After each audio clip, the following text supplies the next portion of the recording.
Ashes first test டே 1 பார்த்தீங்கன்னா பயங்கரமாக வந்து போயிருக்கு. ஸோ 2 டீமோட பவுலர்ஸ்க்கும் நம்ம கிரெடிட்ஸ் கொடுத்தே ஆகணும். ஏன்னா வேற மாதிரி ஸ்பெல் வந்து போட்டிருந்தாங்க 2 பேருமே. ஃபர்ஸ்ட் இங்கிலாந்து தான் வந்து டாஸ் வின் பண்ணி பேட்டிங் பண்ணியிருந்தாங்க. 172 ரன்ஸ் தான் அவங்களால அடிக்க முடிஞ்சுது. மிச்சல் ஸ்டார்க் சரியான ஒரு பவுலிங் பெர்ஃபார்மன்ஸ், 7 விக்கெட் ஹால் வந்து எடுத்திருந்தாரு. ஆஷஸ்னா பார்த்தீங்கன்னா நம்ம சின்ராஸை வந்து கையிலே பிடிக்க முடியாதுங்கிற மாதிரி வேற மாதிரி ஸ்பெல் வந்து போட்டிருந்தாரு. இங்கிலாண்டோட பாசிட்டிவ் பார்த்தீங்கன்னா ஓலி போப் ஒரு டீசென்டான ஒரு 46 ரன்ஸ் வந்து அடிச்சிருந்தாரு.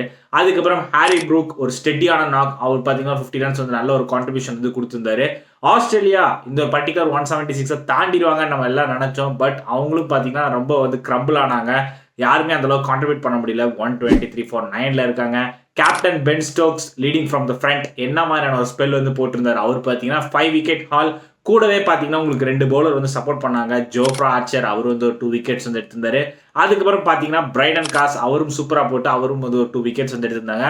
ஸோ டே 2ல ஆஸ்திரேலியா எவ்வளோ அடிப்பாங்க, இந்த ஒரு லீடை வந்து போட முடியுமா, இல்லை ட்ரையல் பைக்குள்ளே ஆல் அவுட் ஆயிடுவாங்களா, ஸோ இங்கிலாந்து செகண்ட் இன்னிங்ஸில் எவ்வளோ டார்கெட்டை வந்து கொடுப்பாங்க ஆஸ்திரேலியாவுக்கு சேஸ் பண்ணுறதுக்கு, அதையும் வந்து நீங்கள் காமெண்ட் செக்ஷனில் சொல்லுங்கள்.